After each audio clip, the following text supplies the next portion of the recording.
secondly, he's listened to some of his players who've had, admittedly, a traumatic experience of playing here in the Freedom Stadium in front of 100,000 people. And here...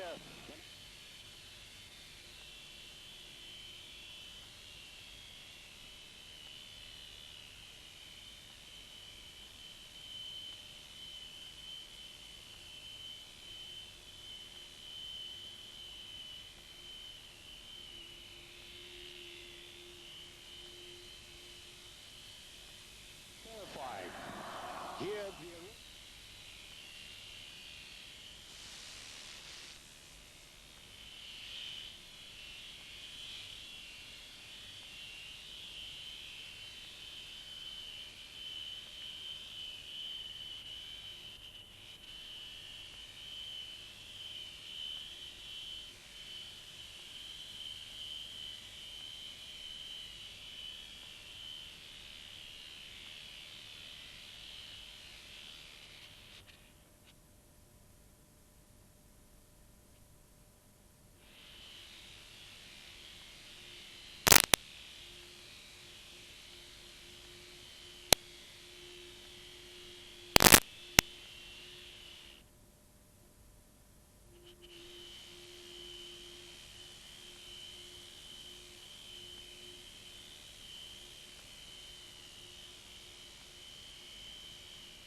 to watch that game, Trevor, were echoing some of the comments that we made, that in fact they look...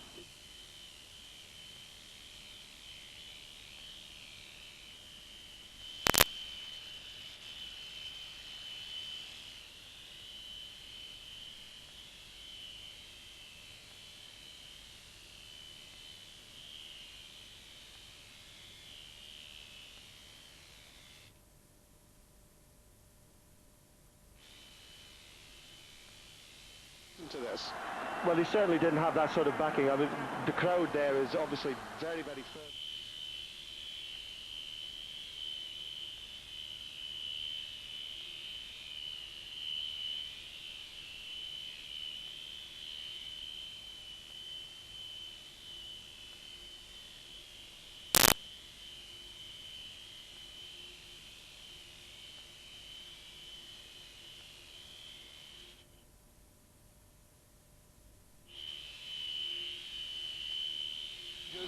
And his older brother, Aurelia Wiedmar, who plays in Spain for Tenerife.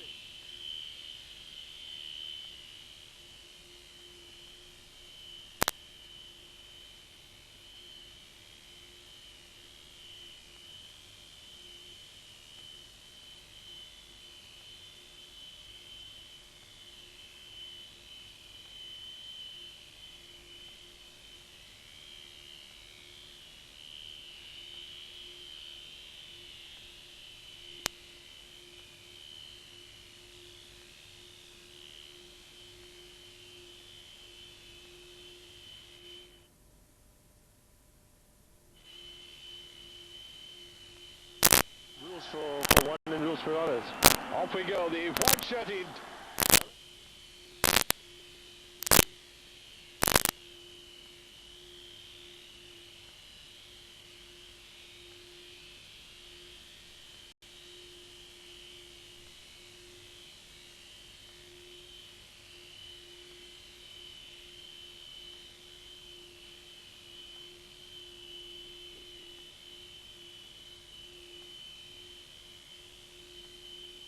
Because I think objective...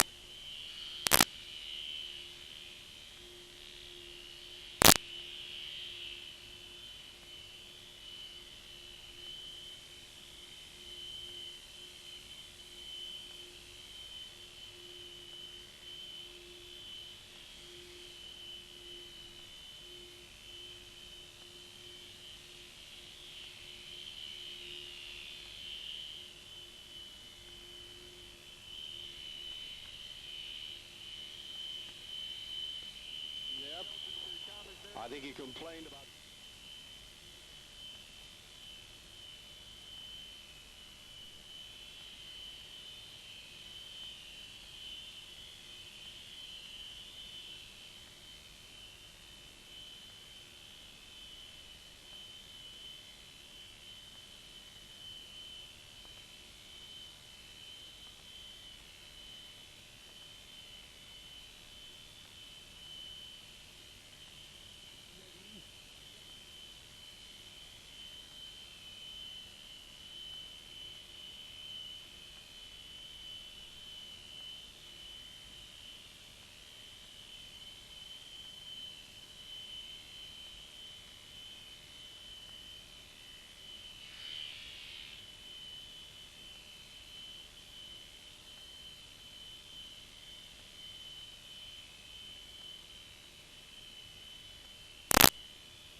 Putting that forward, and rather too cool play right at the edge of the box.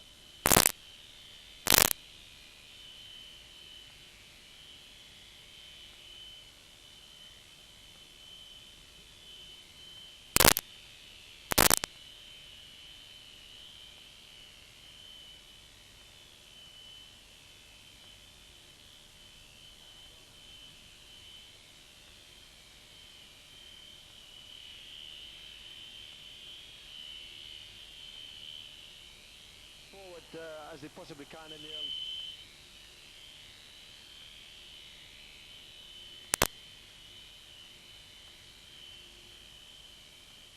I think he'll slow things down deliberately.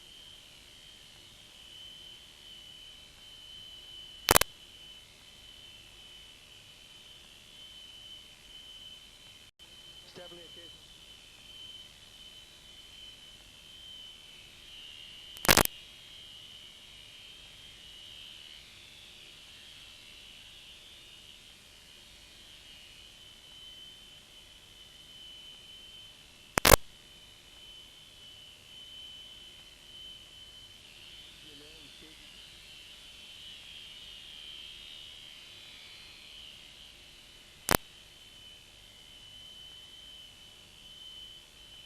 The two brothers playing.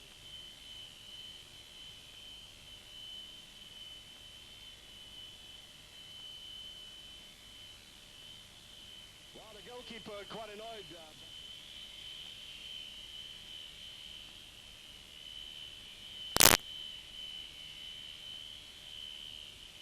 Playing in a football match. Yeah, we noticed that he was over.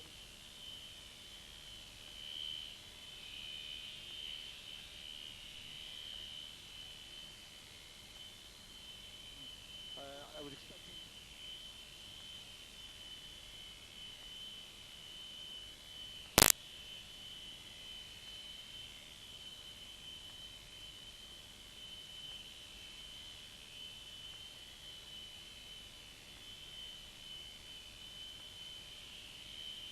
That was a missed opportunity. Good work from Zelic.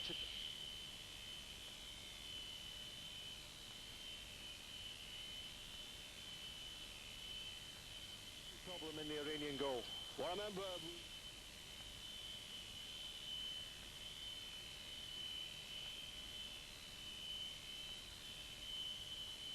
at the moment for Croatia, Zagreb.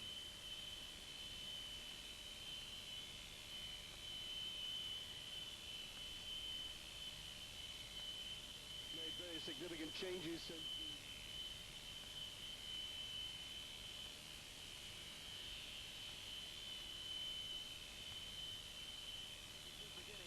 a player who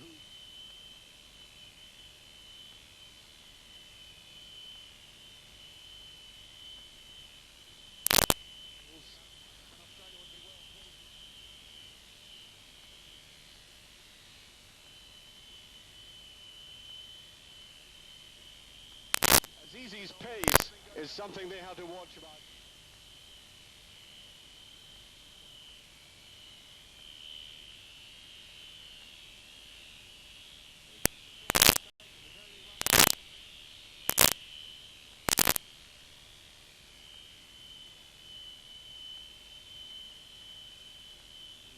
But they can't afford to give the ball away.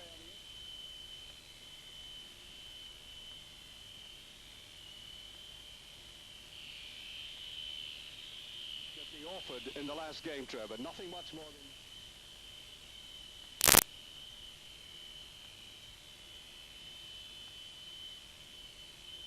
ball in, but certainly wasn't enough numbers.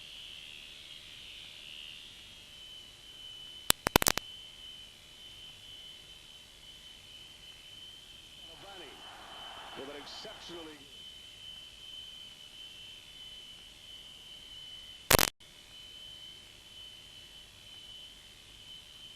It's a suspension.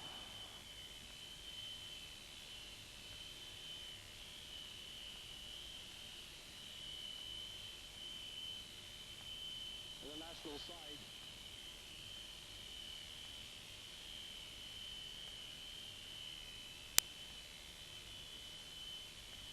He was banned after the Asian Club Championship semi-finals in March.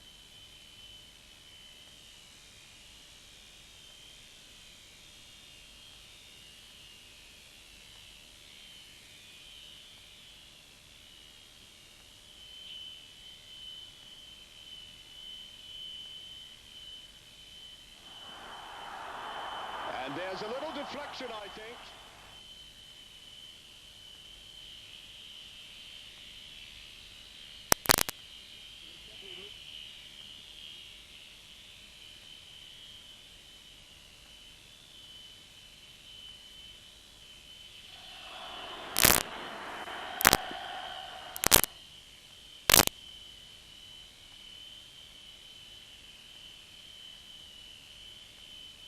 Up about the crowd and the atmosphere and the intimidation that can go on in a game, you know, just to stiffen.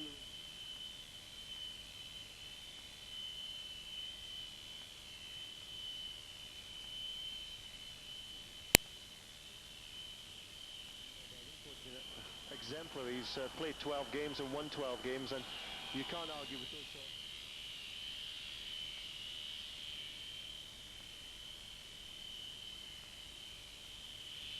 And yet I think the biggest challenge he faces since he came to Australia is this very one, because I mean we're playing teams like the Solomon Islands, Tahiti, and you know I don't think Terry is intimidated.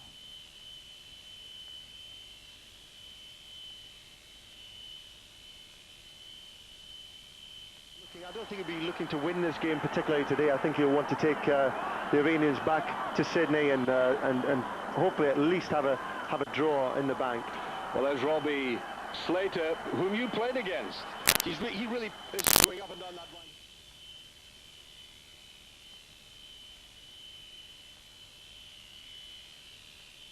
In France. Take a free kick there, yes. Referee gives that. Yeah, you played against him in Longswell. I think he was very speedy as well. Yeah, he plays the same way all the time. He's got a great engine and he will give plenty of movement up and down the right-hand side.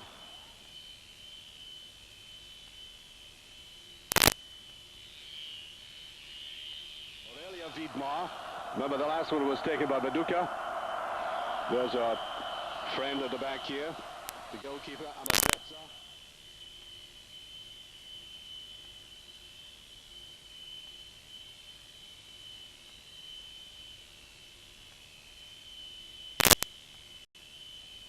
Now I wonder if he'll play act as much as he did against the Japanese. Little geometric adjustment there.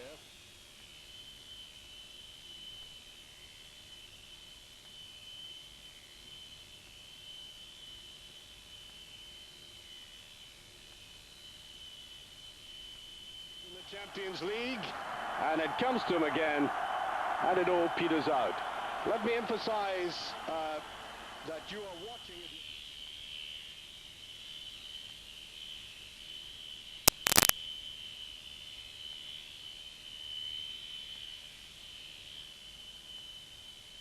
The score at the moment in the first leg in the Freedom Stadium in Tehran, nothing each. Second leg in Melbourne.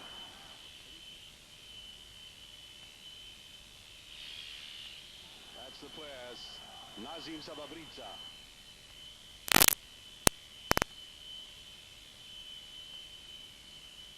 Valerza. And Foster going back with him.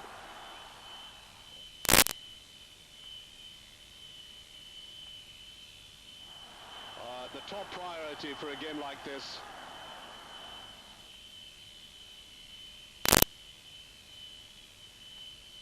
Even in the potential of the Iranians, and I would have thought, given that the Australian team looks...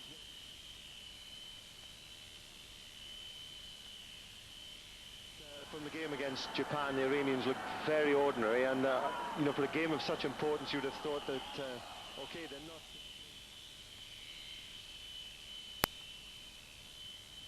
I fully expect Australia to dominate the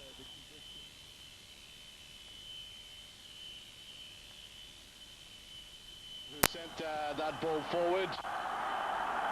Bobby Slater trying to go across for that, and then hooked away by Ned Zelic. As I was saying about Zelic, he should have played against Rangers in the Champions League.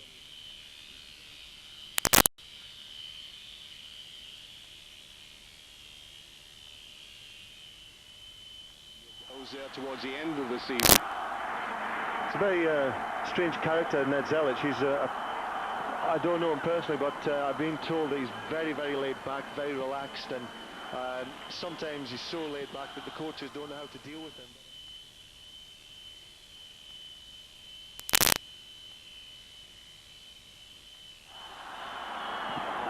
Attempting to turn that round was Reza Sarudi.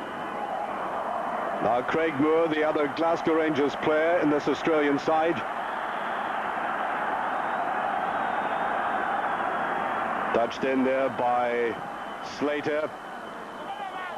And just too far ahead. While Australia missed out in the World Cup previously when they got as far in '86 as the European Oceania playoff, and were beaten by Scotland there to get to the finals in '86. But they did get there in '74, and that was a great learning experience for them. But the great difficulty is getting all the players together. I mean, we've talked about Croatian players, French players, players in the English League, the Scottish League. But Terry Venables knew what he was taking on, Trevor. And here's the break now by Nazim Zabitar. And I think that's exactly what they've got to watch for. That simple, straightforward, wide play. I think that is their strongest tactic, to be quite honest with you, particularly down this right-hand side. Left-hand side, they don't seem to threaten so much, but they always do have a threat with Ali Dai in the centre of attack. He was fairly impressive as far as heading is concerned against Japan, but he had a great height advantage there.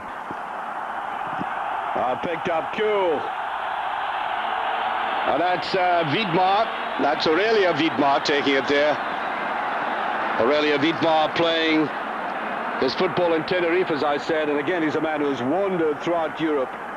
Played in Belgium for Standard Liège, Feyenoord and Sion. There's still a few clubs I know, for instance, who are looking at Aurelio Wiedmar in the English Premiership, and he's having a particularly good season with Tenerife. They're giving some tremendous performances in the Spanish League at the moment. Well, he scored 11 goals for Australia in 28 games, and you know, in modern international football, that's a fair rate. Yeah, it's a fair rate. As I said, some of the opposition, except who they were playing against, some of the opposition has not been up to standard, you may say, but the goals still need to be scored, and he's still a poacher type player who likes to get in the 6-yard box and score his goals. That's Kakpur going down, free kick. Now, Trevor Stephen, former England international beside me, has pointed out that one of the main threats of this side is number 10, Ali Dai, player now playing in Bielefeld in Germany, who's very good in the air. FIFA's top goal scorer in '96 with 22 qualifying goals. 22 goals in the Asian Cup, that is, and there, playing it short, was the defender Mohamed Kakpur. Comes forward again with it. Very good player. The two central defenders impressed me enormously. And the Australians playing it out well. That was Wiedmar who came back and picked up, getting everybody behind the ball. Now here's Mehdi. Good touch on the edge of the box, and slipped out there eventually by Kodidar Azizi. Sharp player again. Comes in very quickly for 1-2, Trevor. Yeah, a good strike there from Reza Sharudi. Just pulled it to the left-hand side of the post. Bosnich not too worried.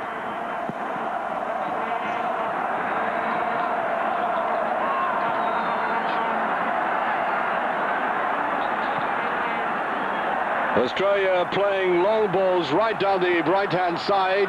They have pace up front, and a rather poor shot there coming from the foot of Foster. Craig Foster, man who knows Terry very well from Portsmouth, Trevor. Yeah, there's a definite connection, isn't there? There's three players who are playing in the Australian squad who are linked up with Terry Venables' other interest, which is, of course, Portsmouth Football Club in the First Division in England. They're certainly working very hard. Craig Foster again, back in midfield. I'm sure the Australians want to make sure this game is played very simply and securely in defence. That was Azid. Played here. Tricky little player, there's Hamid Reza. Now the break. But nobody far enough forward, and I wondered, Trevor, if defending just as deep as they are could be fairly hazardous. Yeah, it's worrying, actually. You know, you look at the first 20 minutes here, and Australia are not tempted to almost defend too deep, and you can always be guaranteed over a spell of 90 minutes that, you know, one or two accidents or mistakes are going to happen, and you've got to try and eliminate that and say the pitch is not looking too clever, and you're going to get one or two bad bounces. That's the Argentinian coach, and there's a goal. As that ball was swept right through the middle there, it was picked up. Q went forward. That is a very vital goal as we watch that replay. Swamping the Australian player who got in there. 19-year-old Harry Q from Leeds. He'll remember that one for a long time, Trevor. Well, he's been very impressive for Leeds United this season for a 19-year-old, and he's stole in there on the blind side. He's got a strong left foot, and he buried that very comfortably indeed, and it's just what Terry Venables and the Australians would have wanted. Well, quite apart from going into the lead, and remember, this is the first leg. The second leg is in the very famous Melbourne cricket ground next Saturday. That should settle the nerves, and that was a kind of reckless challenge there by Craig Moore. Seemed to mistime that. Seemed to be simply running at the plate and didn't know how to stop. Yeah, that was rash. Wiedmar's come in there very, very late, and he's got to be careful not to get himself sent off. Yes, Wiedmar. Mustn't get himself sent off. It's early in the game to get a booking, and I said the Iranians are quite strong down the right-hand side where Wiedmar's patrolling, so he's going to be under some pressure, you know, to avoid any further infringements in the game. While they're taking the player off, the last thing they want is unable to play their full side because of suspensions in the second leg. But that's a very comforting and solidifying goal that's being scored. Real poacher's goal in the old-fashioned sense, Trevor. Well, it shows what Australia are capable of. They've not been playing anything particularly attractive as far as football is concerned, but they know the way to goal, and young Kuo has, as I said, he's played very well for Leeds United, and for a 19-year-old playing in the Premiership, he has stood out on several occasions, and you know, he's shown he's got an eye for goal again today. Really snatching that when the tide seemed to be slightly running the Iranians' way. Getting on towards the halfway stage in this first half. Australia, remember, if you're just joining us in the yellow shirts here, leading by 1-0 now in the first of the two-leg playoff for the final place in France. It really is a very long, long trail, the Asian and eventually Oceania trail. It's always led to complications the way of qualifying. I mentioned earlier the 1986 qualification, which Australia had to play against the European runners-up Scotland. But they're slipping the ball together. That was Vidmar who came back there. And he goes again, and here, the goalkeeper. I talked about his rather languid style, Trevor, and that's taking it to extremes. It's definitely not the sort of pitch you would like to hit a back pass back to your goalkeeper at the pace that Ahmed Reza just received that ball, and the Australians were quick to react and close him down just to see if he was going to make any mistake. Very hard pitch as well. You can see the way the ball is bouncing. Very awkward and irregular bounce. That's Craig Moore. It was in fact Vidmar who went in for that first challenge there. It is the ideal start for the Australian side. You know, playing in front of a huge crowd and who are very passionate about their team, but it'll calm their nerves extremely well. And I think very significantly they're not able to get the ball through to their two most prominent players. That is Ali Daei and number 11 Kodadad Azizi. They are the top goal scorers, and the service to them has been largely cut off. That's the one I was talking about, Kodadad Azizi, playing from the right hand side this time. There's Ali Daei with a run into the box, and that did seem, well, I must say, Trevor, I thought that initially was obstruction. Yeah, my instinct was there that Craig Moore had just been caught a little bit flat-footed there, and Ali Daei spun to try and get into the box. As it seemed to me that Craig was either pulling him back or certainly obstruction just outside the box, but fortunately the referee didn't see it like that and has given Australia the benefit of the doubt. So there we are, halfway through this first half.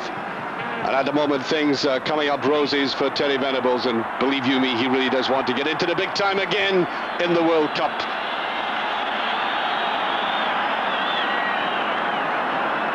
It's not just a case of qualification for him, but proving a point.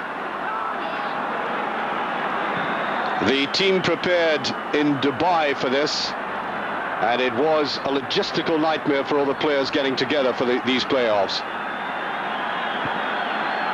Viduka looks very strong indeed. Mark Viduka played in Australia for the Melbourne Knights. This is only his 6th cap, so there's a lot more to come from this player. Only 22. Looks a bit older and more mature than that, Trevor, but that's his age. Away comes Alireza. Oh, the passing, I think, indicative of a side beginning to lose its way.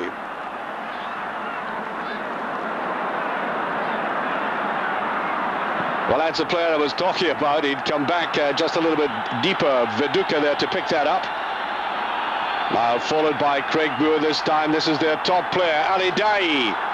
And in it goes and hooked away. Good defending again. That was good work. Good work there from Ali Daei. I think that's the most positive we've seen him in this game up to this point. I always worry when I see him on the ball on the left-hand side, because without him I don't see that the Iranians have a goal threat, and when he's not in the box there's just no chance of them scoring.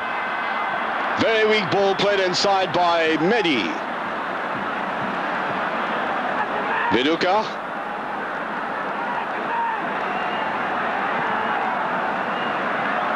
Eventually swept round by Zelic. Well, with that one goal up, I don't think they need to be at all fancy in the way they play the ball out of defence.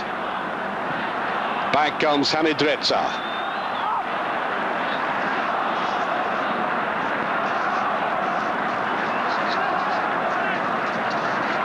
And just as well for the Australians that Bagheri isn't playing in this game.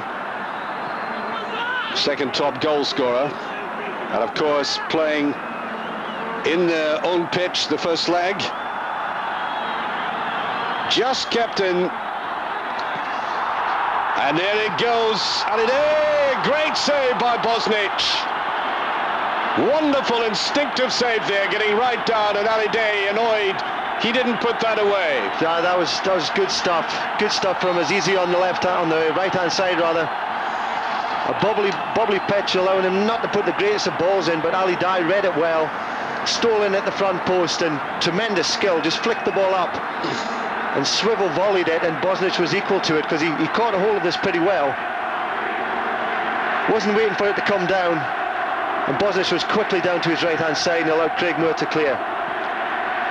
Well, Trevor Stephen, former England international with Archie Macpherson, we're covering this second last game of the qualifiers for France. One more game to come between these two teams in Melbourne next week. Game you can see on Eurosport live, and the score 1-0. But at last the Iranians beginning to show some skill in the areas where it's absolutely crucial for them. Back to Kapoor. A little bit of pushing going on there. It seemed kind of 50-50, but the Australians getting the benefit of the doubt again. Yeah, it takes quite a strong refereeing decision not to give it the Iranian way, but again, Australia get the benefit of the doubt. And but at least in the last 5 minutes, certainly since the Australians opened the scoring, the Iranians have shown some sort of urgency, which, to be quite honest, they hadn't shown in the previous 20 minutes of the game before against Japan. I think what has to be borne in mind too is that the Argentinian coach they've had, and up goes the goalkeeper again, has only had this Iranian side for 6 days before the Japanese game. They sacked their entire coaching staff after losing surprisingly 2-0 to Qatar, and that's late by Ali Day, and he offers a very gentlemanly apology. That's the way a Celtic player would pick up Craig Moore in an Old Firm game, Trevor, as you know. That actually looks a little bit worse than it was, but so Ali Day was quick to put the record right.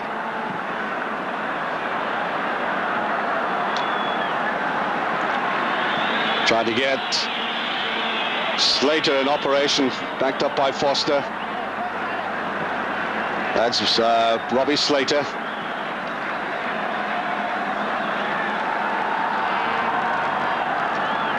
Hasn't come very far away from that touchline in anything he's been doing. No, he'll be under instruction to offer Australia that width on the right-hand side, which is, I think, is very important in a game such as this, that the team is very well organised. And when you've got players like Slater who will listen to the coach and play a position if he's required to do so, you can be guaranteed that he will give you exactly what you want. And he's a man of great experience now, of course, as well. Well, there's Craig Moore going in again. Now, the quality, the basic quality that Craig Moore has, and you know him very well, you played with him, is he is a good marker. Yeah, he is a good marker, and he's got his hands full with Ali Day this afternoon, because all of a sudden Ali Day looks really up for it today, and he knows this is their last chance for the Iranians to get to the World Cup finals. But Craig will be up to that. He's a strong lad, he's strong mentally, still a very young man, but he'll be able to cope with it. And just listen to the crowd trying to lift their side.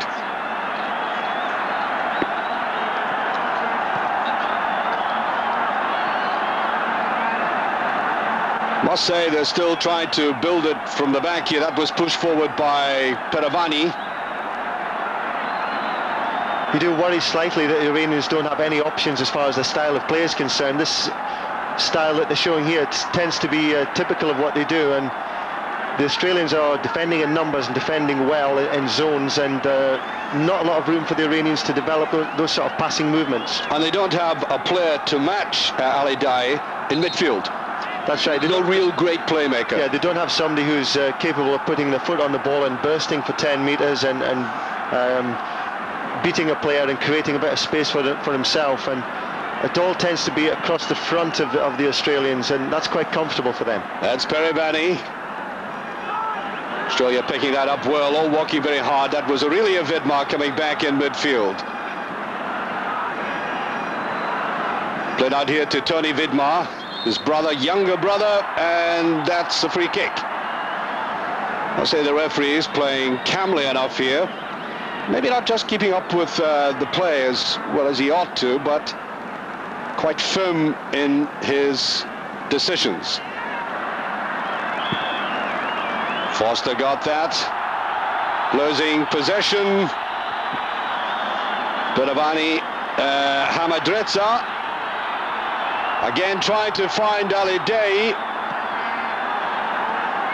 Now it's a very good marker, is Craig Moore. That's, I think, his prime asset, but he's also a little bit cumbersome at times, and quite frankly I think he's been just a trifle fortunate in one or two of these collisions. He's been very physical, and I think again he's maybe a little bit fortunate to get away with that almost an infringement on the edge of the box, and certainly flattened Ali Daei, and the referee again thought it was no infringement at all, and he played the game on. Well, by the law of averages, I think Australia might suffer if it carries on that way. It's a free kick. It'll be taken by Robbie Slater. Actually see from that shot how bad the pitch is actually wearing away, and many parts of it, and so it's not a good pitch to play on as far as good attacking football is concerned. Certainly not the kind of passing game the Iranians tried to emphasize, and I think the flag was up there. Well, this young man has, I think, paid his way to the World Cup finals with that very early goal. I think we'll hear a lot more about him.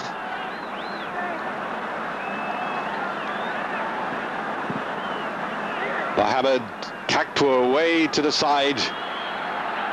Ali Daei. Ahmed Reza.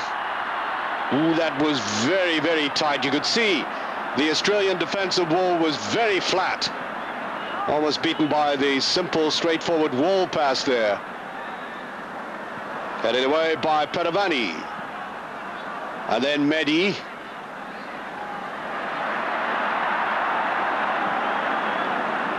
Well, here's another characteristic, Trevor, which I think is common with the last game. Not challenging all that strongly in midfield. They're giving the ball away rather easily. Now, the Japanese are not physically intimidating. They were winning virtually all the balls in midfield and tackles. Yeah, the central midfield area is crucial in games like this, and the Australians seem to have the makings of the Iranian midfield, certainly physically, and that particularly on a pitch like this is going to be a determining factor in the end result of the match. Well, the right fullback, right-sided defender Mohamed Kakpour, here he is on the ball now, seeing a lot of the ball. I think he has a natural inclination to come forward. There he is again. Australia with everybody behind the ball, played square by Peravani. Now picked up here by Mehdi Pasharado. Haven't seen so much of him. He came on as a sub against Japan. There's a little 1-2 they were playing for, and the first direct shot at goal, slightly deflected, and coming from the foot of Kodad Azizi. Yeah, he had a bit of space, a little bit of time, tried to thread it through to Ali Daei, but the ball came back to him. And he hit it well enough, but it got deflected and fortunately went into Bosnis's arms in the middle of the goal. And now the pace of the game for the Iranians beginning to pick up slightly. They certainly are patient, maybe to a fault. There's the shot at Bosnic, brilliantly from Mehdi. What a great shot indeed. Caught on the half volley. Again, Ali Daei's knocked the ball down, been very influential. But Mehdi just one touch and let fly, and Bosnic was almost stunned by that. And he's just managed to push the ball up to the end, and in fact it's come back down off the crossbar. Shot by Mehdi Makavadi. Very often these players are more commonly known by their first names. Now this could be dangerous. Watch Ali Daei on the edge of the box here, number 10. Well, that was a surprise. It's put back and shot in there by number 20 again, Pasharado, as they put pressure on this Australia defence, but it comes to nothing. Certainly better stuff from the Iranians, being more direct now. Not wasting too much time with the ball in the middle of midfield. Pretty poor corner that came in from the left-hand side, but again it fell to Azizi, who knocked it back into the path of Mehdi, and again the block came. Look at the number of Australian defenders there waiting to block the ball. Good defending, and I'm quite sure that Terry Venables has been working on that kind of phalanx-like defence that they have at the moment.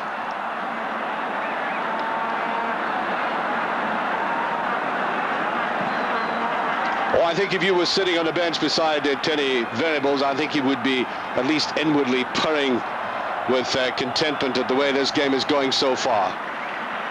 Yeah, I think he'll be happy up to this point, but there's a long way to go. Still over 10 minutes in the first half, and it's certainly not a time for the Australians to take the foot off the gas or lose some concentration. You see Terry Venables there pointing and instrumenting that things are not relaxed whatsoever. Well, I think he might be indicating he wants them to push forward just a little bit more. They've been defending rather precariously in that last third of the field. Now they do have one or two players who can hold the ball up in midfield. I think the Australians need to get the Iranians turned somewhat down the channels. There's nice little balls dinked into around the edges of the penalty box, and allow some sort of relaxation for their defence. Vidmar, too strong. Another goal now, and I think this would kill the Iranians off, I have to say. But as Trevor emphasises, a long way to go yet. No good control there by Viduka.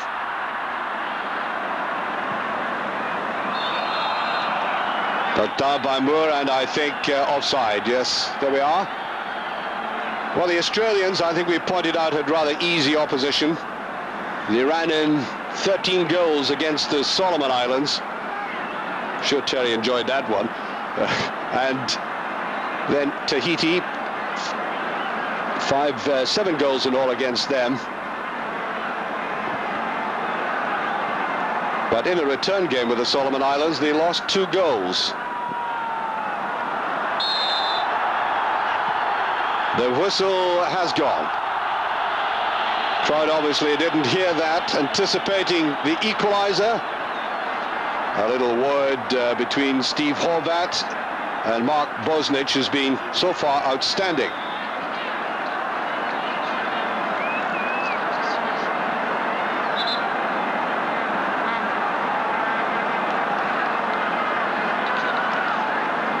Well, you could see that just marginal, that decision there. Kagpur tried to get into the middle, and almost bustling his way forward there, Robbie Slater.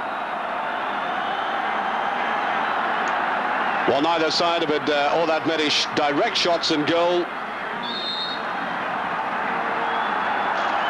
But that snatched goal by Kewell, Harry Kewell from Leeds United, the only change in the team so far. Shot eventually by Viduka. Mark Viduka, and free kick again. Played out there by Hamid Reza. Do like this play here, number 4, Kagpur. Slipping it on to Saravisag, back to Kagpur, and nobody coming across. I think some of the players are rather dilatory on the left-hand side there, not running in to meet it. Yeah, Kagpur is trying to do everything that he possibly can. This is still in action here, and it must be the equaliser for Iran. The goal scored by Qanadad Azizi. And it could not have come at a more crucial time, just before half-time. Well, he scrambled it into the net, but good build-up work, and the first time slackness in the Australian defence. That said, Terry Venables will be furious with his defence there, allowing the Iranians to steal in. He thought there might be some chance of offside here, but Madi's taken it beautifully on his chest, and a great ball. That's a threatening ball into the front post there, and Azizi, who's played a lot in support of Ali Dai, is in fact there, got himself into a goal-scoring position and finished clinically, and that's put the Iranians right back into the game. And he is the current Asian Player of the Year. Qanadad Azizi, 25 years of age, and plays his football now for Cologne in Germany. And you can see right away he does have an instinct which I thought had been rather dampened down by the Australians. As I said earlier to you, not enough running in for balls, but he did it perfectly that time. Normally he would play just in behind Ali Dai to get balls from him. As you said, Ali Dai is very good in the air. knocking them back to him. Yeah, I think it's important that players such as Kouaddar Azizi are prepared to make those little runs into the box and get into goal-scoring positions. It's all very well supporting the play, you know, for great lengths and periods of time, but you're not actually threatening the opposition. But on that occasion, say the Australians thought they might get an offside but didn't, but Azizi took the opportunity to get in there, and the result is that the Iranians have pulled level. And now the stadium has erupted, roaring their side on, and they found a new spirit. These leaden legs which we saw against Japan seem now to be enlivened. Yeah, without question, the urgency has returned to the Iranian side, and as you say, they did appear so lethargic in the first leg that we almost couldn't believe it, you know, because of the importance of the game. Whether it was because it just didn't travel very well or not, we're not sure. But certainly they seem to have gained that extra yard of pace in this afternoon. And the danger of playing so deep in defence, I think, has been borne home now. I'm sure that's why Terry Venables was gesticulating there, trying to get his players to move forward a little bit more. This,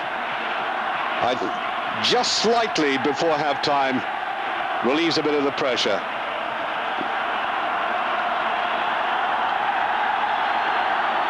Ali Dai,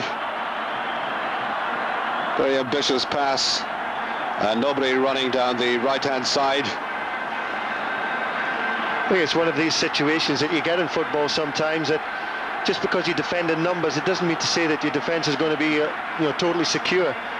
Each and every player in the defence has got a job to do, and it just takes one bit of slack concentration, which happened there, and Mady found himself into the box and had the opportunity to put the ball across goal, purely and simply because concentration had lapsed with the Australian defenders. Well, in terms of possession and effort, and gradually tried to erode this Australian defence down, they deserved the equaliser. Maybe not in terms of clear-cut chances they created for themselves. Ball out of play. Nazim Saraviza. Ali Dai, we haven't seen him over on the right-hand side the first time, and he wins a corner, and we're just on the verge of half-time. A crucial area for Australia to defend. On the edge of the box, and there's a deflection, and a man I've been praising very highly coming forward there again, Mohamed Kakpour with the shot. Slight deflection. Again, that could have quite easily ended up in the back of the net. Kakpour's taking a snapshot here. Viduka did well to put him under pressure, but that could have quite easily left Mark Bosnich stranded. Certainly very happy in that kind of flat-footed posture of his to see that going well wide. There was no chance of getting him near that. Fouled there, Robbie Slater. He's rather disappeared out of the game. Zelic, that's a bit of ball forward. I think it may have gone behind though. Assistant referee way on the far side as Wiedmar came forward there. Aurelia Wiedmar.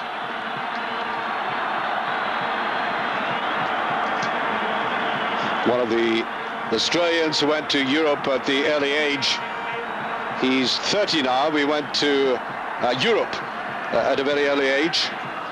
Went into Belgian football. Then Feyenoord picked him up. So he is a very useful player, and Venables has brought him back into the side after the previous coach having dropped him. Lau draws again as the referee. Yellow cards there for complaining to the two of them. A bit of a toing and throwing there from Mohamed Kakpour and Young Kuo, and the referee doesn't like that at all and has decided to stamp it out immediately by awarding both of them the yellow card. And I'm sure they're valid yellow cards according to FIFA. Second game, of course, will be in the Melbourne Cricket Ground in a week's time. The Iranians seem to have got themselves a nice pace of game now. They've increased it dramatically from anything that we've seen previously, and it's where the Australians can cope with that. I don't think they've actually come up against a team yet who are prepared to have a go at them, and the Iranians certainly have the appetite now. Well, this is the first real game, I suppose. You could say that, with no disrespect to New Zealand, because they have in the past got to World Cups themselves, but Australia beat them twice, and rather easily. So this is the first real encounter with a side that definitely has talent, but which hit it remarkably in the game we did last week against Japan. So we go into stoppage time, and in fact, in this colossal din, very difficult to hear the referee's whistle. The first half does come to an end, and Iran and Australia now drawing 1 goal each, and I'm sure we'll be going into a very exciting second half. And of course, you can see the second half live in entirety in Eurosport. With me is Trevor Steven, the former England international. And there's that crowd, this stadium, this most intimidating stadium, which erupted when that equaliser was scored just before half-time by Khudadat Azizi. We'll be back in a moment.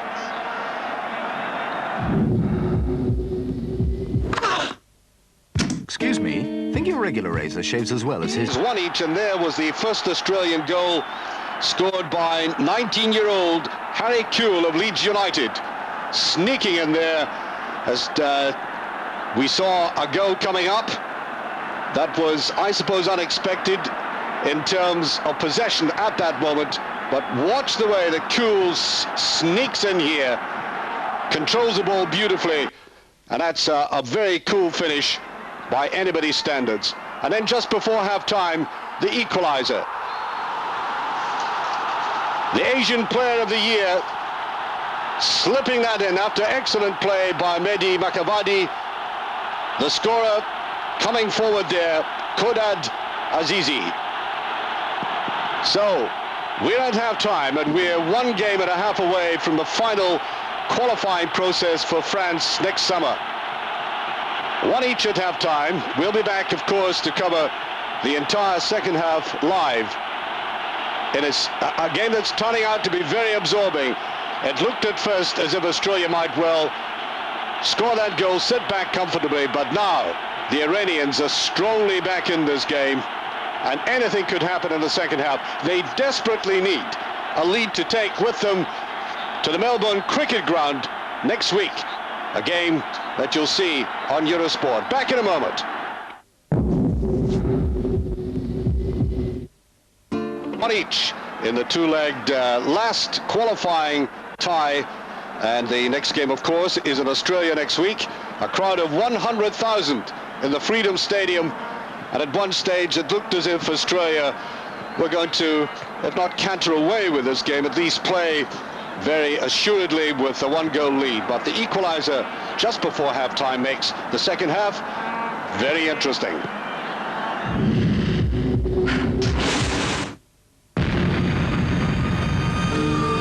From time immemorial, man has searched the heavens. Not long ago, Trevor Steven, former England international, watching both teams come out here, and the Australians, having taken that early lead, being cut back to the equaliser, and a beautiful one at that by Khudadat Azizi. So it's 1-1 at the start of the second half. Trevor, I think the Australians will have had a tongue lashing from Terry at half-time for that lapse of defensive judgment. Yeah, I think Terry will have been very disappointed to have not been able to keep that lead until the interval, and I don't think it would be so much of a tongue lashing as come on, let's not do that again. Keep your concentration, because the Iranians have shown that one lapse, and they were quite capable of scoring. And 3 players, I think, in the Iranian side, Azizi, Ali Dai and Kakpour, have all had good first halves, and they're going to have to be watched, because they are capable of scoring. Craig Moore almost making that initial mistake there. Ali Dai, the player that Trevor mentioned there, coming up very quickly. There's the ball played against a flat-looking Australian defence. Bit of a misjudgment by Horvat. Swept across here, lovely little ball, and touched in most delicately. I think when you see that again, it was a very finely taken goal. Yeah, some players get really worried when they get to that close to the goal, and Khordad Azizi there showed the skill that he's got. Indeed, he's playing in the Bundesliga, which is a very good league indeed. And you can see the quality of the player in the way that he didn't panic and slid the ball past Bosnich, you know, with no panic whatsoever. And Bosnich so far has set 2 marvellous saves. If you're just joining us, it's the start of the second half live from the Freedom Stadium in Tehran with the score. The yellow-shirted Australians 1, Iran 1. Sharodi, that's the big fella who came on as a substitute in the game against Japan and whose height was a distinct advantage for the Iranians. Not so much in this game though. Played back there by Al-Ressa. That's the player I was talking about, is Ali Daei. Gets his first real header in, and that's his great strength. And for a moment I thought Bosnich was a bit slow getting up, Trevor. Yeah, a good ball in there from Sharudi Reza, and Ali Daei once again doing what he's good at. Look at that leap. He's got up early and ridden on the back there of number 5 Tobin of the Australians, and Bosnich earning his keep again. Just got that the initial impressions he might have left it a fraction of a second late. We have another look at this. There's almost a looping header which almost caught Bosnich flat-footed, but he just managed to scramble over the bar. An initial threat and a very early warning to the Australians. Ali Daei laid that back again. They're looking much more comfortable now. That's played in by Nazim Saraviza. What I said about that last name player, Naim Saravidi, the player who's just returned from suspension after a drugs offence, very appropriately and timelessly.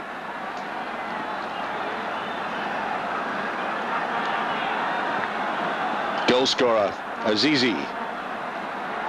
Certainly an encouraging start to the second half for the Iranians. You know, they went into the half-time interval on a high and seemed to be able to continue that into the second half. Well, Pierluigi Pareto, the Italian referee, has looked impeccably composed throughout this game.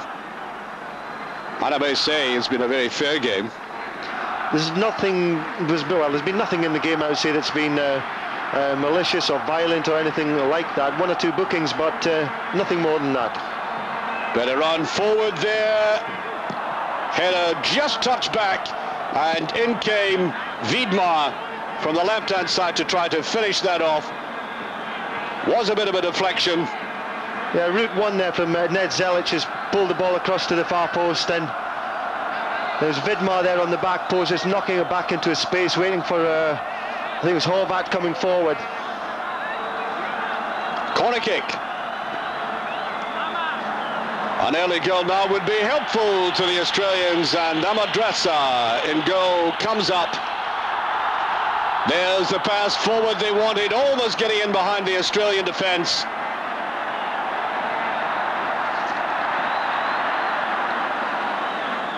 Young Leeds goal scorer there, picking it up, Harry Kewell. Hasn't had much service since he scored that goal, Trevor. I think it's fair to say that the Australians haven't had too much of the ball. You know, from the moment they scored the goal by young Harry Kewell, that they seem to have gone into the shell somewhat and decided to defend, which has allowed the Iranians some time and space to build their own confidence and get back into the game. Just a little too much. I think you would agree, given the difficulties I mentioned at the start of the game, but 1, they didn't play against stiff opposition in the qualifying in Oceania. 2, getting the players all together. They need this game, Ali Daei. That seemed like a block to me by Alex Tobin. Yes, yellow card, inevitable. Captain of the side who plays for Adelaide City. One of the few players playing for a club side in Australia. The most experienced player on the field at the moment with 72 international appearances. Not a noted goal scorer from set positions, and out came the Argentinian coach that they now have, looking a little more pleased than he was halfway through the first half.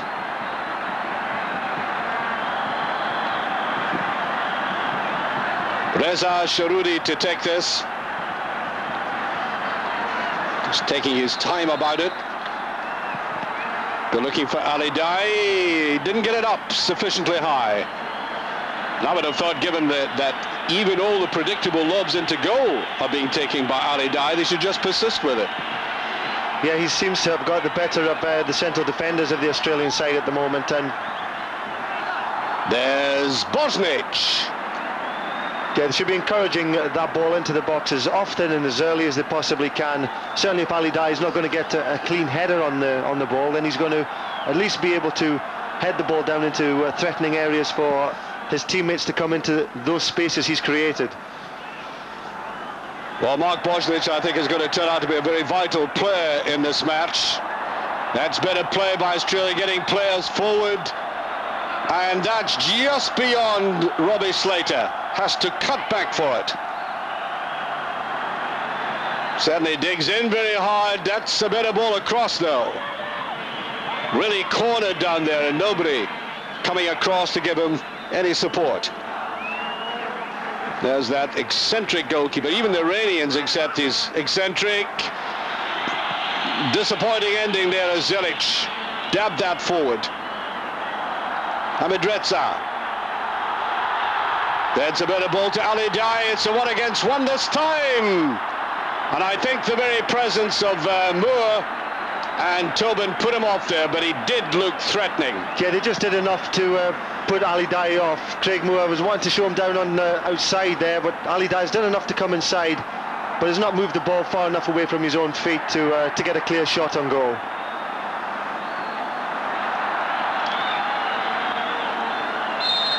We're seeing a much more aggressive Iranian side, and I mean aggressive in the best sense of the word. They're challenging fairly, snappily in midfield, and winning more possession. Inside by Nazim. While the mistakes the Australians really have to punish. This is Viduka, and the Australians get a free kick out of that. And I would have thought, in this day and age, a scoreable position, Trevor. Yeah, Viduka did well there. The ball was stuck under his feet a little bit, but he managed to get a free kick, which I think allows Ned Zelic, for instance, to come forward and put a strike on goal. It's in the sort of position you just want to get a shot at the goals themselves, not be too clever, too sophisticated with it, and just get yourself a shot on target. And with the surface being so bubbly and bad, then if the ball can land in front of the goalkeeper, that gives him all sorts of problems. Well, Mark Viduka, a little bit slow getting up, but I think he's all right. Plays for that famous Croatia Zagreb club now. Oh, that's wild. They have to do better than that. I think we should emphasize the fact when we watch this again that Terry Venables did need a game like this, a really testing game. Just touched away again. It was Ali Reza breaking away there on the left hand side, and the bubble actually beat him in the end, and he did well actually to keep the ball in play.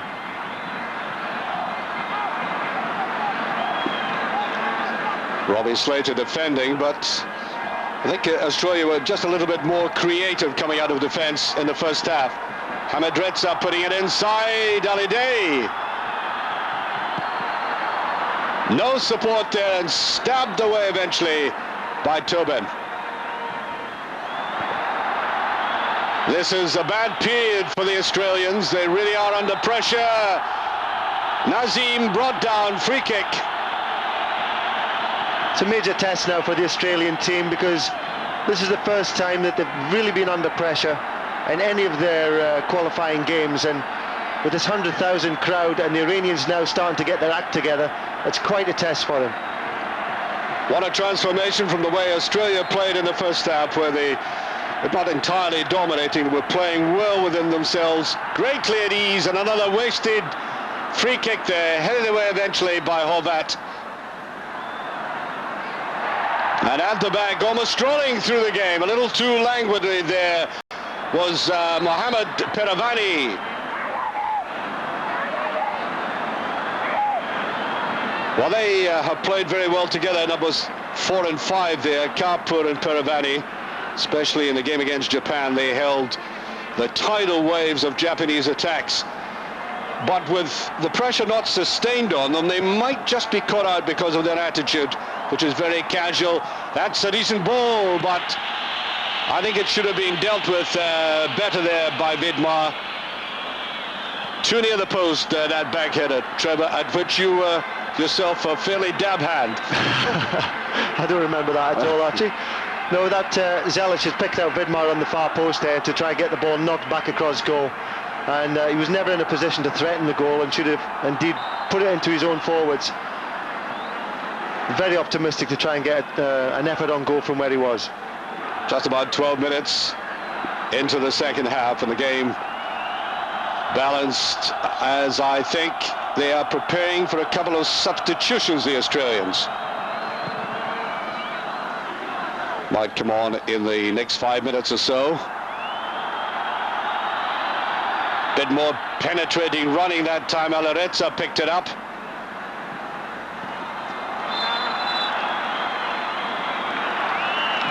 Slag ball into the Australian half.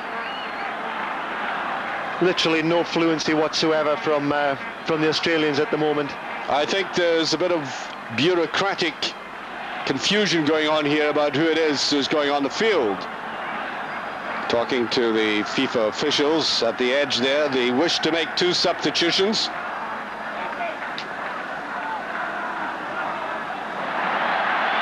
That's the corner kick, and the man you watch here, number 10, Ali Daei, quite superb in the air. 6'1", powerful player, has found it difficult to control a ball on this very tricky surface, but this is where he may triumph. Sarudi with it, and there seemed to be a little push on him. The Australians now, Trevor, quite happy to boot it away. Yeah, I think they're quite intimidated at the moment. The Iranians have been very persistent. There's a longish shot, Ali Daei picking it up. And I think Bosnich had that well covered all the way. Yeah, he was never really threatened by that one. Reza that just getting underneath the ball, and Bosnich, as you say, had it covered quite comfortably. Had 2 excellent saves in the first half. Still 1 each.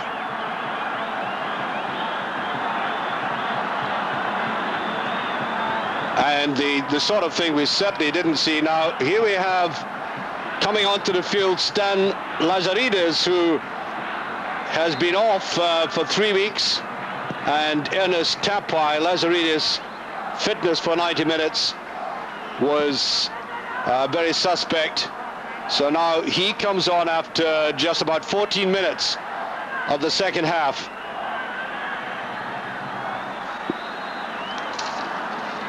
I think just wanting these extra fresh legs on at this stage where they seem to be struggling, and Stan Lazaridis of West Ham now on, still awaiting a debut goal for Australia. Where they go again? Round the outside goes Pacharado. Good run, and just a little bit beyond. Headed away by Vidmar.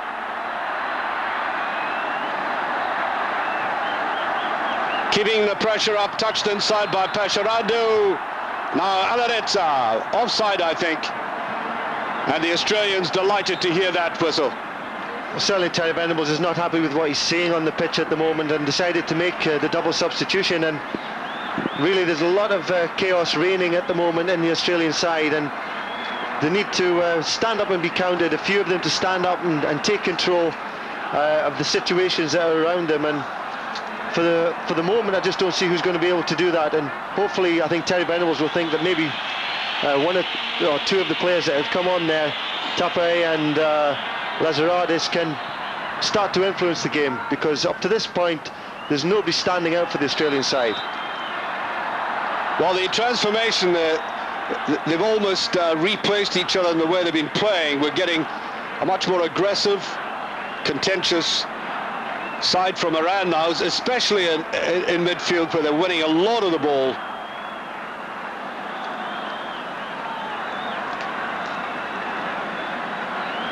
Nevertheless, it's still 1 each, and if it finished like this, that would be a very useful result for the Australians. They've not collapsed in the second half, Trevor, but they've disappeared. They've become too many players, too anonymous.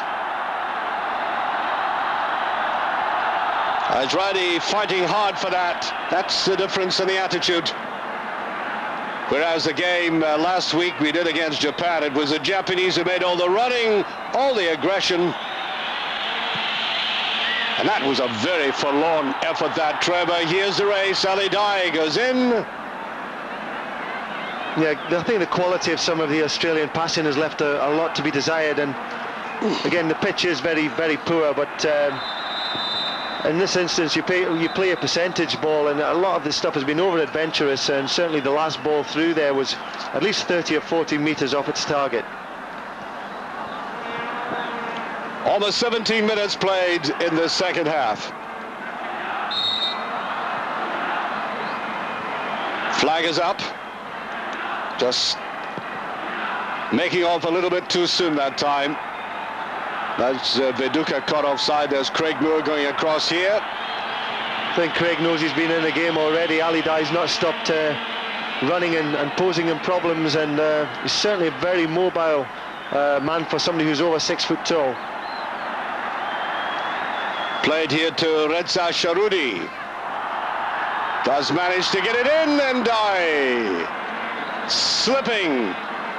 Well, he's turned out to be a much more impressive player in this game than in the last.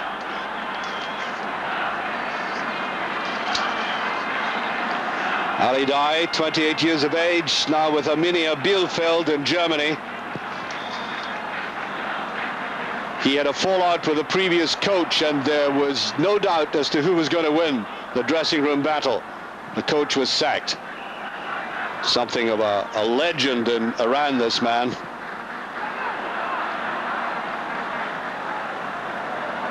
May well be, Trevor, given his reputation, that they play too much through him.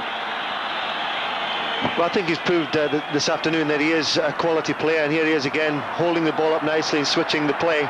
Might be a little bit too hard, just out.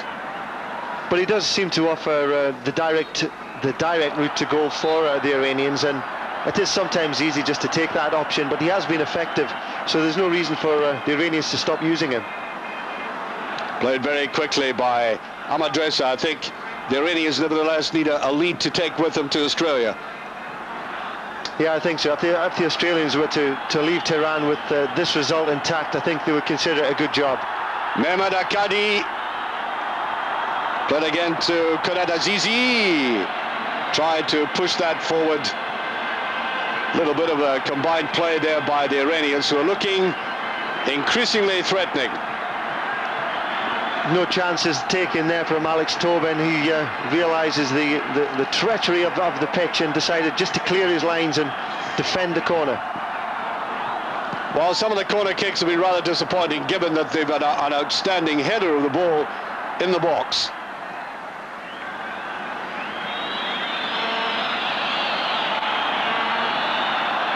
They want that ball punted well forward. There's free kick, just a little bit late going in. Another substitution just about to happen. Saeed Ibrahim Tahami. On he comes.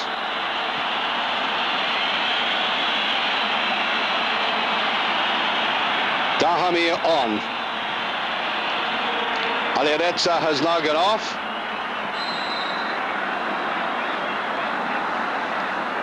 Tahami, one of the younger players in this Iranian side.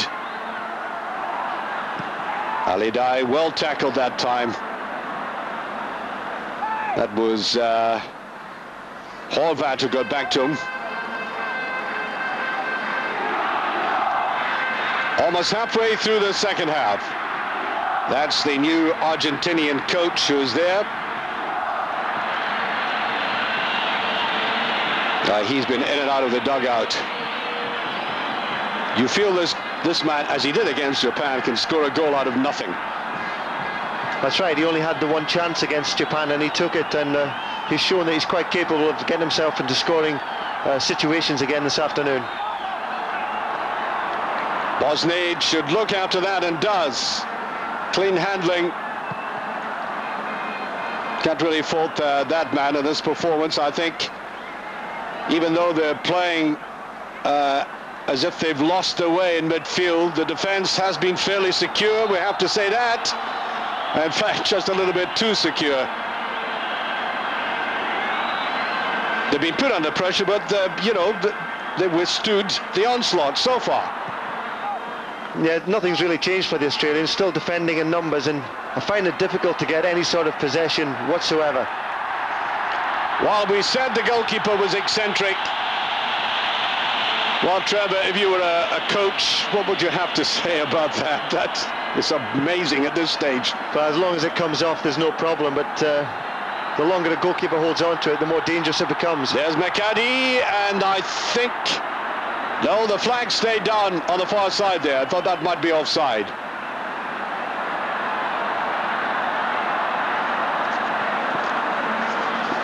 Zelic has been picking the ball up and trying to make longer runs. That's better play now by Foster. And it's Tunia, the keeper. Disappointment there. That was a good break. Craig Foster on the right-hand side. The Portsmouth player breaking well on the left. And they might get the corner kick out of that.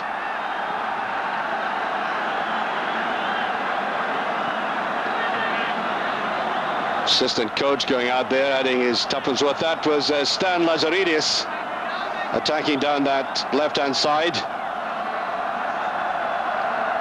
As I said, he's been injured recently, so this is a bit of a risk by Terry Venables bringing him on at this stage. Keeper gets it at the second attempt, and I think the whistle gives him some protection. He's actually played very well today as Ahmed Reza. He's not had the attitude he had at all in the game against Japan, where he was insistent on time wasting literally all the way through the game. He's determined to get on with things this afternoon for the Iranians, and he's obviously treating the game against Japan as an away fixture and wanted to slow the whole thing down, but it's not that case today. Ooh, that was very close. You could see the player came back there, Beduka. But the linesman down here had his flag up very quickly. We're now at the halfway stage of this second half. It's still 1-1.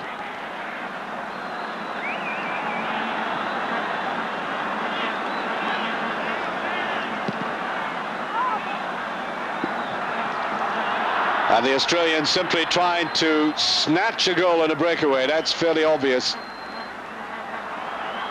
A lot more possession from Iran, and it may well be that if they don't get a goal in the next 10 minutes or so, they may run themselves out.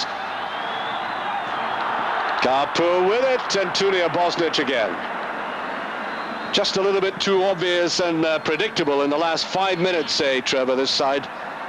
Yeah, it just comes down to the final ball into the box, and it hasn't been particularly good. There's only been the one good cross in from the Iranians, and that resulted in a goal in the first half. Nicely played out there by Rezi Sharudi. Good, firm tackling. Their last line so far has held up in the second half.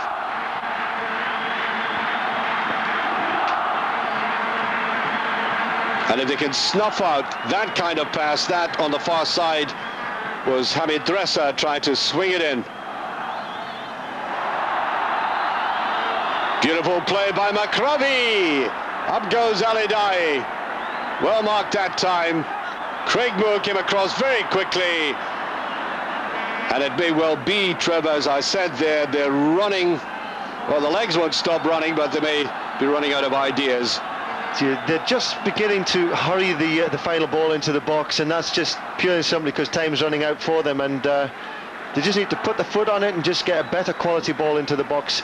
Give Ali Daei a chance to use his strength, which is obviously heading the ball. Now here comes Vidmar, looking for a little bit of support at the back. Now played here to Foster. Little more possession there as Tapai. Almost lost out in that. Lazaridis, that's a good move, and the goalkeeper commits himself. The Australians claiming the corner kick. And they're going to get that. Good move by Lazaridis, who's looked impressive since coming on. Yeah, he's given the Australians some presence on the left-hand side, which they've not really had up until this point in the match. And he decided to take the whole Iranian defence on there, and it was only Ahmed Reza who came out sharply off his line there, which prevented him getting a shot on goal. So, Harry Q, goal scorer. Corner kick for him. He had to get it that time. Craig Moore coming in from the back. Well, he's pushed forward, and the Iranians had only one man up. And it wasn't Ali Dai. He'd come back into midfield. Here's his substitute, Tapai, going forward. That's an inviting ball, but again, just a bit too close. Ahmed Reza doing very well again, though. He's marshalling his own penalty box extremely well. Anything that's coming in that's not perfectly onto an Australian head, he's claiming it every time. Just a little more promise in the Australian play, though. They've been seeing more of the ball in the last few minutes. As normally happens when a game gets into this stage, 20 minutes to go, that tiredness starts to become a factor. The Iranians are pushing, and the Australians are going to find one or two holes in that Iranian defence as the game goes on. You're watching live the second half of Iran against Australia, the first leg. Looking for the last team to qualify for France, and that was just played a little too far by the goal scorer for Iran, Qudad Azizi. Good work here. He's got a little half yard, dipped his shoulder, and does exceptionally well just to keep it in, and can't quite pull it back far enough for Ali Dai. That angles showed you how hard he worked to keep that in. He's certainly got a bit of pace as Qudad Azizi, and he's been, I would say, the Iranian most productive player as far as attacking, offensive things are concerned. Foster played that in to Vidma. That's a decent looking ball, and the Iranians looking across to the assistant referee on this side. But the flag had stayed down for this.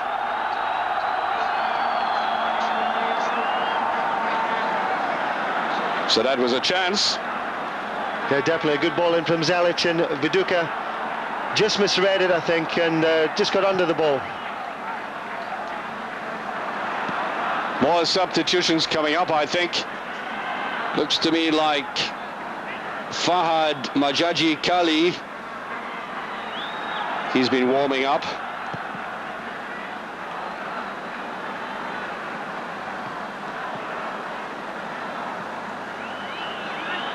He really does persist in playing this ball with his feet.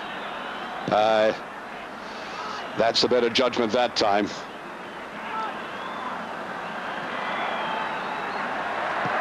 One against one, and he was forced into that because, as you can see, Trevor, the ball landed in no man's land. They didn't know who should go for that. Yeah, just a little bit of indecision there from Mohamed Piravani, and Australia's just starting to find a few little holes appearing there in the Iranian defence, which is encouraging for them.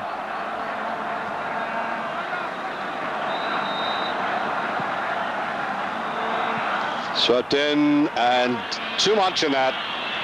Vidmar turning it to his right foot that time to put it in.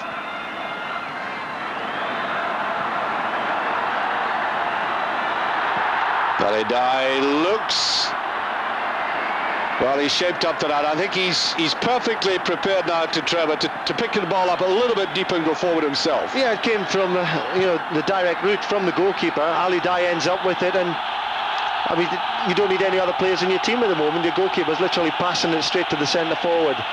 Ali Dai created a little bit of space for him, but couldn't quite produce the shot that was required. And Mark Bosnich taking his time about this, I think quite wisely.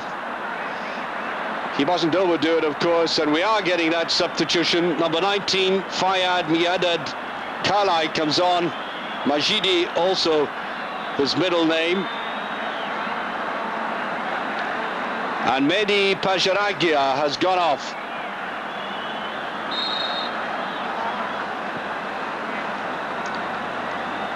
We're into the last 15 minutes almost.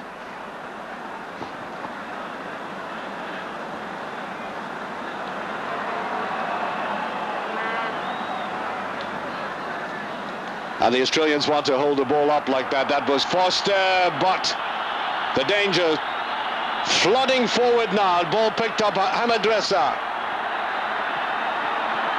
Azizi wants to play it inside. Beautiful little flick to Ali Dai. Great tackle there. And Moore goes down. Seemed to take that right across the shin. And hooked away eventually by Horvat. The Australian player still lying down there. And that was a very vital tackle. Absolutely frantic episodes going on there in the Australian defence, and you're right there, Craig Moore read the play exceptionally well. Ali Dai had again got himself into a good position, but Craig came across and put his body in the way of his effort, and has come off the worst for that. Got a kick, I think, across on his ankles there. Well, I'm sure the Australian bench will be a little bit disturbed if they have to alter their defence, which has stood up to a fair battering in the second half, and they may have to reorganise.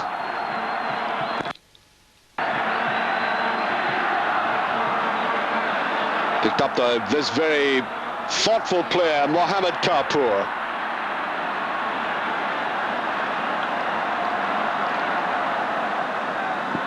It's a young goal scorer again, Harry Kewell, doing very well to hold on to that. Totally outnumbered, and he gets protection from the referee. While he on that side and Lazaridis on the other side are playing very astutely now, just keeping the ball and running with it down the flanks. I think it's vital actually for the Australians that they've got a couple of players on the field who are prepared to hold on to it, and as you say, Kewell on the right hand side and Lazaridis on the left are giving them that option. And with Craig Moore still off the field at the moment, then Australia's down to 10 men. They need to keep in the Iranian half. Finding it difficult to get past Peravani there. So can they hold out Australia? Remember, the second leg will be played in the very famous Melbourne Cricket Ground in front of a huge crowd next week. The score is still 1 each. A game you can see, by the way, on Eurosport, the very last game of the qualifying for the World Cup in France itself. And of course, on December 4th, we'll be live in Marseille for the draw. So Trevor is still a long way to go, bid in this game and an entire second game. Who'll be in the hat in Marseille? Well, between these two sides, I think it's still very evenly balanced. The Iranians have shown me something today which I didn't think they were capable of, and that is a good appetite for the game. And that's a bit of ball, and up goes Ali Dai. But I think Bosnich was always going to get there first. Yeah, he was always favoured to get that one, but Ali Dai is again offering the handshake of peace there to Bosnich. I think he did take his eye off the ball and go a little bit for the goalkeeper, but Bosnich held on to it well and concentrated fully. Now, in the last game, Trevor, we were very critical of the Iranians. They just seemed so limp and uninterested. Very fortunate that the game itself went into extra time, but they've been exemplary. They've been on the best behaviour. We've seen some excellent play, and here again appeals for a penalty, but the referee cannot be taken on by that. But you know, apart from that little dive there, we've seen the perfect football decorum from them. They played fairly, they played a lot of good stuff. Out comes the keeper. Great chance there as Viduka tried to pick it up. That ball was played forward. So it is, you know, it's been a Jekyll and Hyde sort of thing with Iran. They've been an entirely different side in all kinds of ways in this game. Yeah, they have, and this was the tackle that we saw there from Alex Tobin coming in. Timed it perfectly, and no question that there was ever any chance of a penalty there. Into the last 10 minutes. 10 vital minutes for Terry Venables. So close to the finals. And if they can get through this at 1 each, you would have to make them favourites. I think the Iranians have demonstrated they can play perhaps more intelligent football than the Australians, but I think the Australians will launch themselves in a special effort in the second game. So vital for this Iranian side to get an extra goal, and it's a free kick. Bosnich applauding there. That's Tahami, the substitute. It's a good decision by the referee. I think the Iranians thought it was for them. Yeah, that was a 50-50 one. I didn't quite know myself which way the referee was going to give that one, but obviously he's given it to the Australians. A couple of the Iranians actually taking positions up in the box, thinking it was for them, but not to be. It's gone very deep. Little bit of climbing.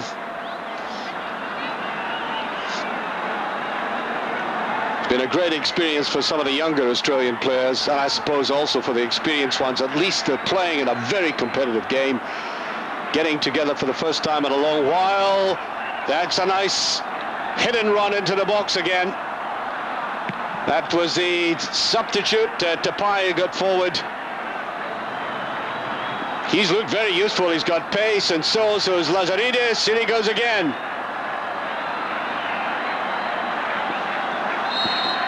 Lazaridis was doubtful, Trevor. He's been out for 3 weeks with a groin injury.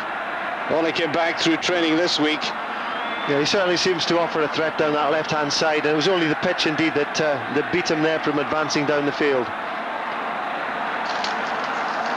And the Australians now doing infinitely better at 1 each than they did when they last played in a significant game here, as the ball was chased in there by Ahmed Reza. Last time they played in 73. They were 3 up on the first leg. And it was a torrid time they had here in Iran.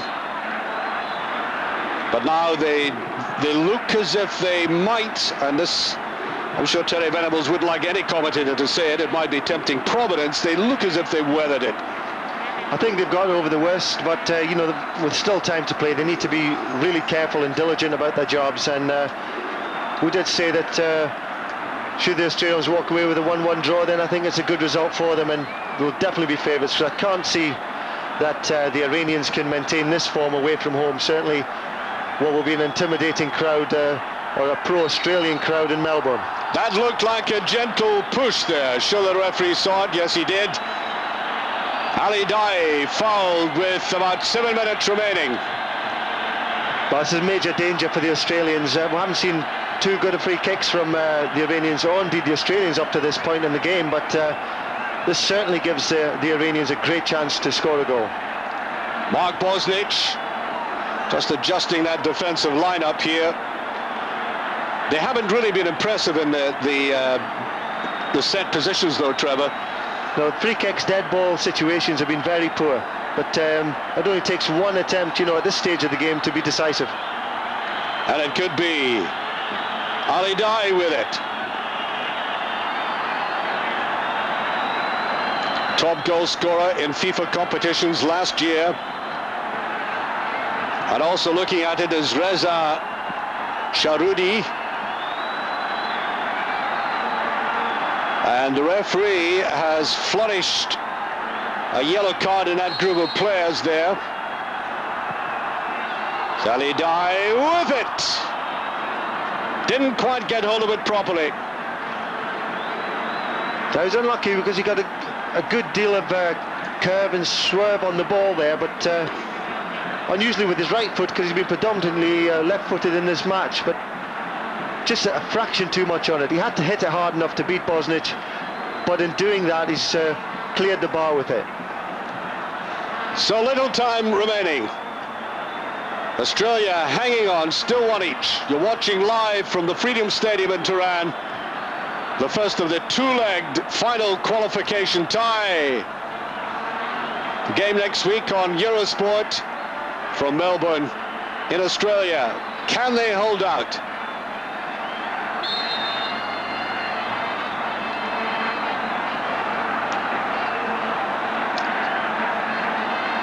Well, I think they sense that, the Iranians. Now that's played by Peravani forward. Will there be a last 5-minute surge? And once again, Tapai had picked it up well. Tapai has looked very impressive since coming on. Ernie Tapai, he's Yugoslav by birth, by the way. And there's Craig Moore, recovered and playing it safe. Yes, Ernie Tapai, he's no chicken. He's 30 years of age. He looks younger than that, actually, but he's got a lot of pace. He played for Estoril and Stoke City before going back to Australian football. Disappointing cross ball again, and that's where I think in fact too many of their attacks have petered out.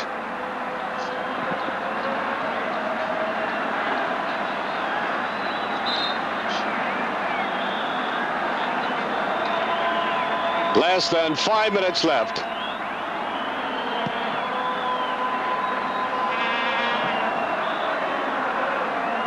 Not been at all an attractive performance by Australia, but impressive in defence.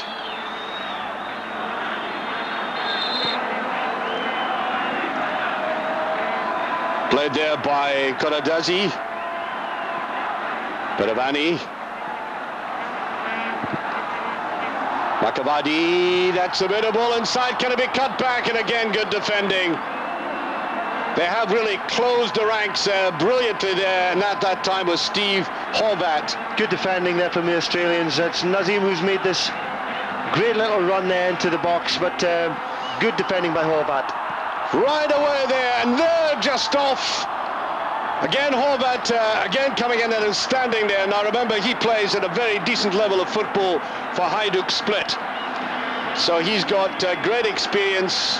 Craig Moore was in as well, and they're just hanging on with about just less than 3 minutes remaining. Intense pressure there from the Iranians. The Australians almost wilting.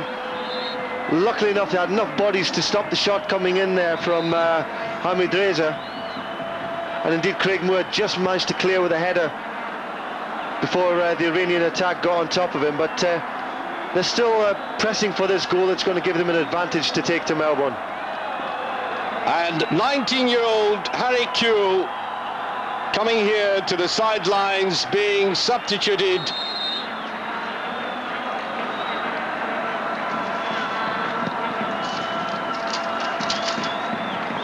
And Graham Arnold now coming on in his place.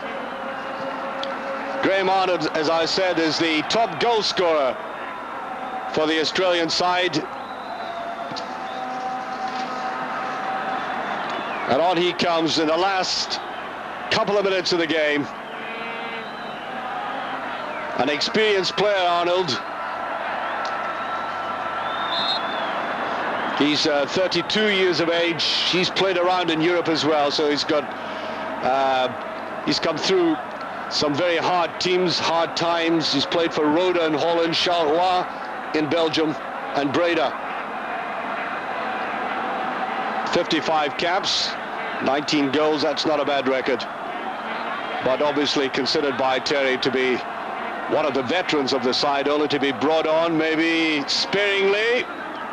Still one each, and all they need to do, just hold on to this. There's the substitute again I was talking about. Tapai played well on this right-hand side, and bringing them on, it did give them productive width. The two substitutes, Lazaridis and Tapai. Yeah, the two of them have given the Australians some strength, to say, down on the left-hand side, and certainly a great deal of energy displayed from both players. And Terry's brought on Arnold as well to replace Kewell, who's just tiring a little bit towards the end of the game. And I'm sure if Arnold can get the ball and consume a bit of time for the Australian cause, I think that's the exact job that Terry would like him to fill in this last 2 or 3 minutes of the game. Ali Dai chasing after this, did get in behind the defender, beautifully cleared by Lazaridis. We've seen him in attack, he came back in defence there. They're looking for Ali Dai again, and Craig Moore right above them all, taken away by Foster. And the final whistle has gone. The Australians have achieved a very notable and significant draw and go forward to the game next week in Melbourne, one each. And I think, Trevor, given that they had the very torrid moments, looked at one stage as if they might just succumb. They did hold out, the defence was resolute. I think you would have to back Terry Venables to get to France. Yes, I'm sure if you'd offered Terry Venables a 1-1 draw, before the game started, then he would have been quite happy to accept it. As the game started, the Iranians were again poor, but came into the game once the Australians had scored. And if you look at the game as a whole, I think Terry will be quite impressed with the Iranians over the 90 minutes. But I'm sure they can't maintain that form when they travel to Melbourne. Well, if they play anyway like they played, as you say, in a kind of away game mentality, as they did against Japan, they've no chance, because the Australians obviously look extremely fit and fast. Here are the girls coming up. As I said, Harry Kewell, 19 years of age, from Leeds United. They'll all be proud of him there, George Graham in particular, playing impressively, not just for his club, his country. And here, the equaliser, Kudadad Azizi, slipping it away, one each. And remember, the return leg, the very last of the qualifying games, and I mean thousands around the globe, will take place next Saturday in Melbourne, and Eurosport will be there.